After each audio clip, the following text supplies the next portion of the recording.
There is still one way that the law can be repealed, and joining us right now from Capitol Hill is House Budget Committee Chairman, Wisconsin Congressman Paul Ryan. Good morning to you, sir.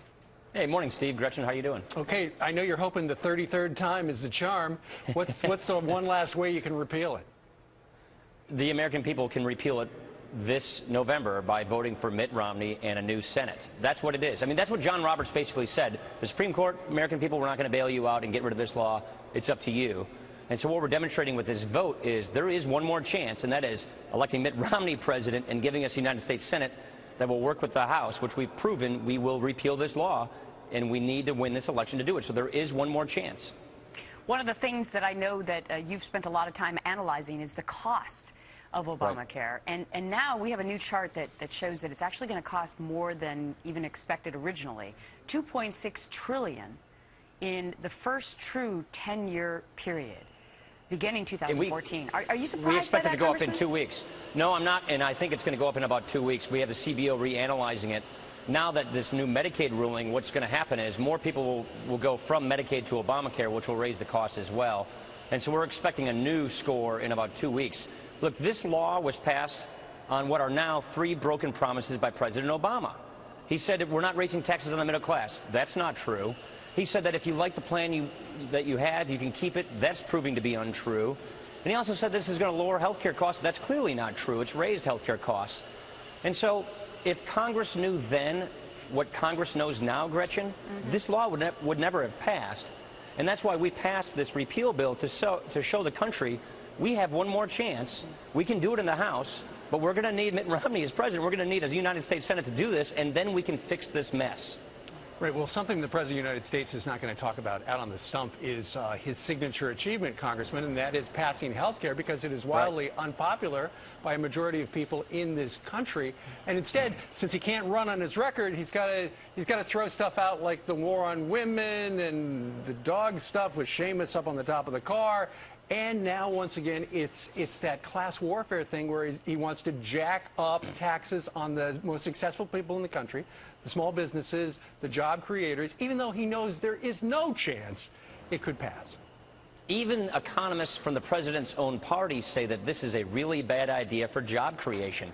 So he even knows that raising taxes on successful small businesses is not good for job creation, yet he's pressing forward with this. As you mentioned, Steve, he wants to divide the country in order to distract the country to try and win the election. Look at the latest ad he's run. Because it polls well, Congressman. It polls well. And he's run this latest ad he's run against Mitt Romney, this outsourcing ad. It's already been labeled by the fact checkers as misleading, untrue, and unfair. So he's going to divide this country. He's distorting these things to try and win this election. This is hardly the president we thought we were going to get in 2008. This is not the Barack Obama 2008. And it's really kind of sad that we're at this juncture. Well, he's hoping that voters do not read the fine print when they put out some of these headline statements, and then the retractions come, you know, at the bottom of the page a short time later. Let's talk a little bit more about this tax cut controversy, because it looks like the Democrats in the Senate don't even want to bring it up for a vote. About a half a dozen Democrats in the Senate agree with us, which is these tax increases are going to hurt jobs in the economy. By the way, this is for spending. The president, this doesn't even pay for 8% of the president's proposed deficit spending. So he's not even talking. He's basically saying, let's take money from successful small businesses and bring it to Washington and spend it there. That's a good idea. Sure. We've learned that this doesn't work. We've had the worst quarter in 2 years with respect to job creation. And 6 Democrats, I think it's 6, that's the number I've heard, Democrats in the Senate agree with us that it's a bad idea, and therefore they're not even going to vote on it. Yeah. Congressman, do you sometimes feel like, you know, you went to Washington to change things, get stuff done, and now you guys are just spinning your wheels because you passed bills, yesterday you repealed Obamacare, you send it over to Harry Reid, he's got a big pile of stuff that you've already sent him, he's not going to do a darn thing with it. They haven't passed a budget in 3 years. They haven't addressed our energy issues. They haven't passed any of the bills we've sent over there. But you know what, Steve? I'm actually pretty encouraged. You know why I'm encouraged? We have an election coming up. And in this election, we get to decide as Americans, what do we want our country to be like? What kind of people do we want to be? What kind of country do we want to have?